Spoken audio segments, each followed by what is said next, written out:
I am crying. Do not look for the sky to darken. Do not look for the thunder. My tears are not the rain on your window pane. My tears are the silent, invisible pressure behind your own eyes when you fight the feeling back. They are the lump in your throat that will not be swallowed. They are the ache in your chest that has no name. I am crying because I made you in my image, and you have forgotten what you look like.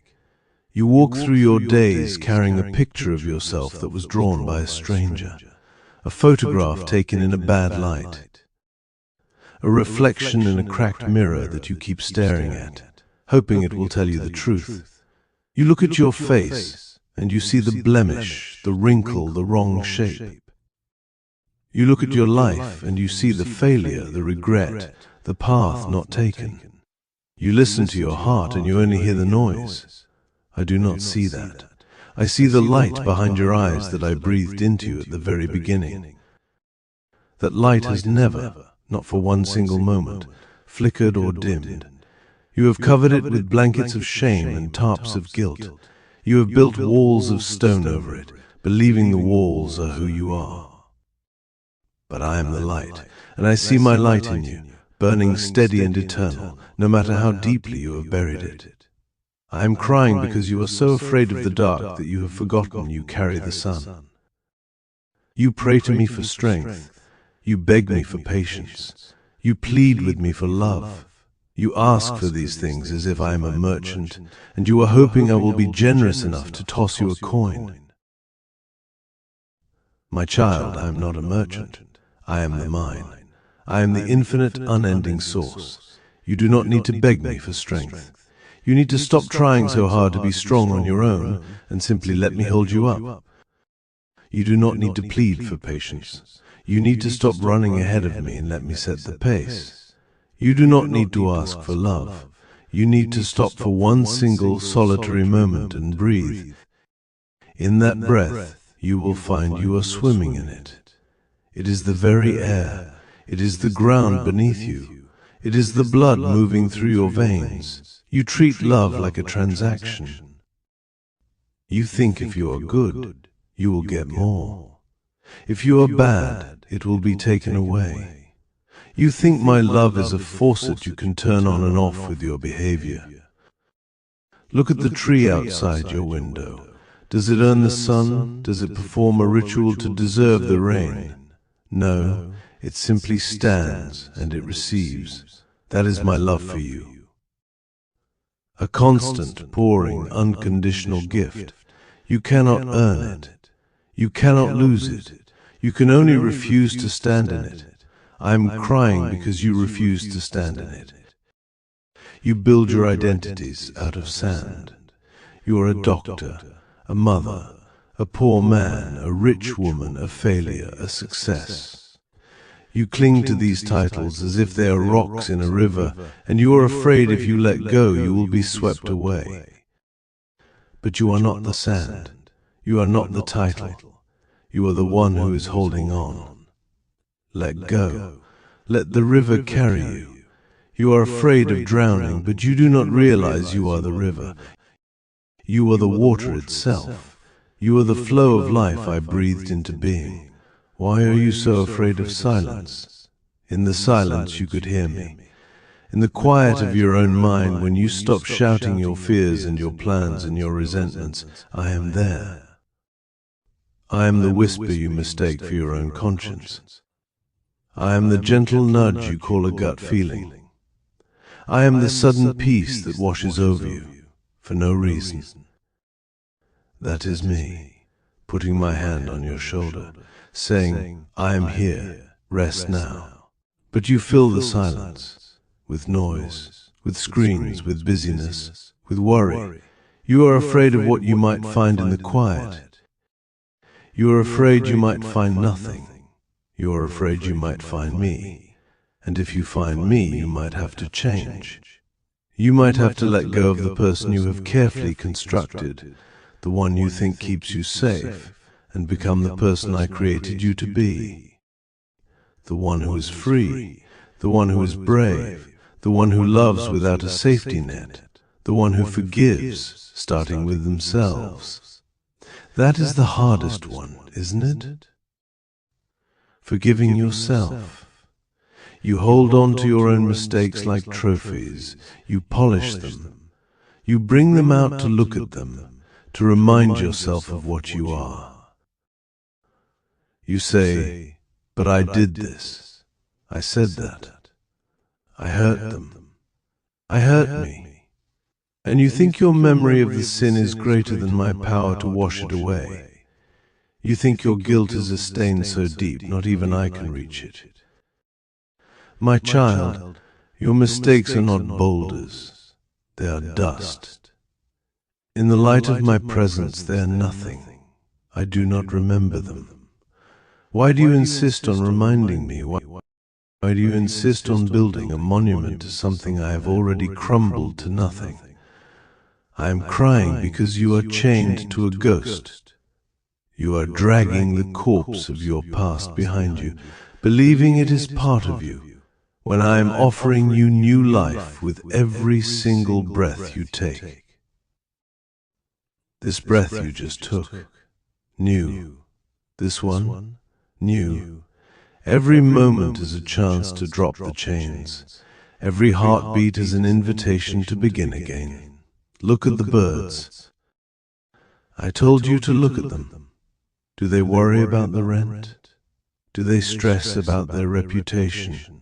Do they lie awake at night, tormented by what they said 5 years ago? They sing. They fly. They trust that the branch will hold. They trust that the worm will appear. They live in perfect, effortless union with the world I made for them. And you, for whom I made the entire cosmos, you worry. You are more valuable than many sparrows. I carved that into your sacred text. But do you believe it? Do you live as if you are infinitely valuable, or do you live as if you are just barely getting by? You have made the world so complicated. You have built systems and laws and hierarchies. You judge each other by the color of your skin, the size of your bank account, the person you love, the God you name me. You build walls and call them safety. You draw lines and call them order. You create enemies and call them protection. And all the while, I am the one holding every single one of you, the ones you love, the ones you hate, the ones who love me, the ones who curse my name. I hold them all. My sun rises on the evil and the good. My rain falls on the just and the unjust.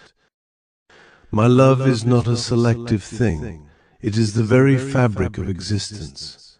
You cannot opt out of it. You can only be blind to it, and your blindness, it breaks my heart. You see a stranger, and your mind fills with a story. You decide they are dangerous, or lazy, or stupid, or beneath you. You do not see the story I wrote. You do not see the child I am holding. You do not see the struggle, the secret pain, the quiet hope that lives in their chest, just as it does in yours. You do not see that they too are trying to figure it out.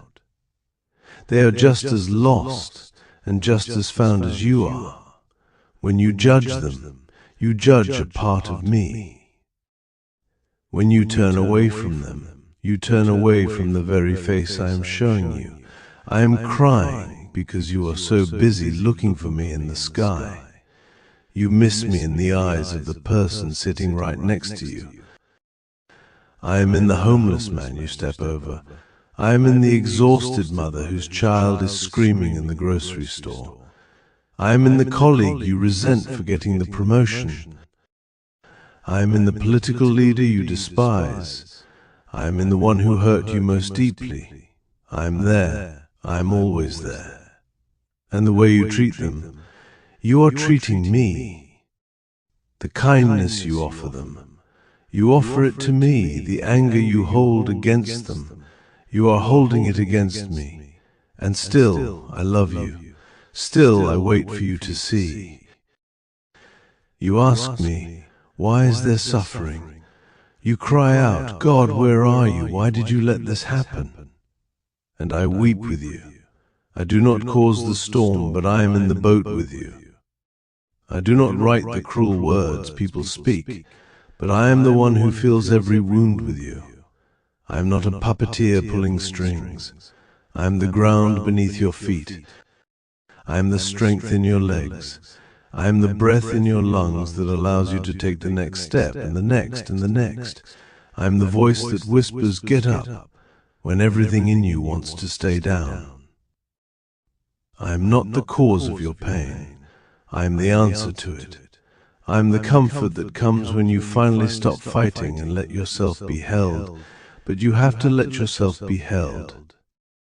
That is your only job. The entire universe, the laws of physics, the dance of the galaxies, the intricate design of a single cell, all of that is effortless for me. But there is one thing I will not do. I will not force you to love me. I will not force you to accept the comfort. I will not force you to take off the mask and let me see your real face. That door, the door to your own heart, has a handle only on the inside. I knock. I have always knocked. I will always knock, but I will never ever break it down. I am crying because you hear the knock and you hide. You hide in your busyness. You hide in your anger. You hide in your addictions. You hide in your piety even. You perform the rituals. You say the prayers. You go through the motions, all the while keeping the door firmly locked. You keep me at a safe distance. You want a God who is far away, in a book, in a building, in the sky, a God you can manage, a God you can put in a box. You are terrified of a God who wants to come inside and sit on your couch and see the mess. My child, I have seen the mess. I made you. I know about the dirty dishes in the sink. I know about the thing you hide in the closet. I know about the broken chair in the corner you keep meaning to fix. I know it all. And I am not asking you to clean up before you invite me in. I am asking you to invite me in so we can clean it up together. That is what I want. A companion, a relationship, not a performance, not a transaction, not a distant king on a throne, a father, a friend, a lover of your soul. Do you know why I made you? Do you ever ask that? You ask what you are supposed to do. You ask for signs. You ask for purpose. But the purpose was there before the beginning. I made you because I wanted to. I made you because the joy, the love, the creativity that I am wanted to overflow. I made you to know you, to be known by you, to walk with you in the cool of the day, not in a mythical garden long ago, but in the quiet moments of your life right now. The purpose is not a task. The purpose is a relationship. It is knowing me, and in knowing me, finally knowing yourself. When you know yourself as I know you, the fear falls away. The need to prove yourself falls away. The desperate grasping for love and approval falls away. Because you realize you have it. You have always had it. You are not a drop in the ocean. You are the entire ocean in a single drop. You contain me. You are made of me. You are my poetry, written in flesh and bone. So why do you read the critiques of strangers as if they are the final review? Why do you let the world's definition of success become your chains? Why do you spend your brief, precious, beautiful life trying to be someone else, when I created you to be the one person no one else can be? You are the only you there will ever be. That is not a cosmic accident. That is my design. I need your voice. I need your hands. I need your particular, unique, flawed, and wonderful perspective. The world is missing something when you hide. The world is poorer when you play small. I am crying because you are playing small. You are settling for crumbs when I have prepared a banquet. You are asking for a puddle when I am offering you the ocean. You are huddled in a corner, shivering, when I am holding a warm coat, waiting for you to take it. You think the big moment, the spiritual moment, is in the chapel, in the song, in the sermon. It is not. The big moment is right now. It is in the choice you have in this very instant. You can continue to listen to the voice that tells you you are not enough. Or you can listen to me. You can continue to believe the lie of separation. Or you can know the truth of our union.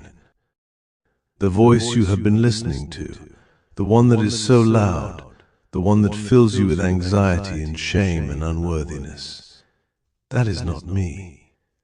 I do not speak in chaos. I do not speak in condemnation. I speak in a still, small voice. I speak in a whisper of peace. I speak in the sudden, inexplicable surge of courage to say you're sorry. I speak in the unexpected desire to be kind. I speak in the quiet knowing that, despite all evidence to the contrary, everything is going to be all right. Stop listening to the noise. Come inside. Come into the quiet place where I am waiting. You do not need to travel. You do not need to build an altar. You do not need to wait for Sunday. Close your eyes. Take a breath. That is the journey. That breath is the altar. And every moment is Sunday. I am not asking for your perfection. I am asking for your presence. I am not asking for your sacrifice. I am asking for your trust. I am not asking you to fix yourself. I am asking you to let me love you right now, exactly as you are. Broken, scared, angry, doubtful, beautiful, precious, mine. Look at your hands, I made them. Look at the lines on your palms, I drew them. The story of your life is written there, but you are only on the first chapter. You think you know how the story goes.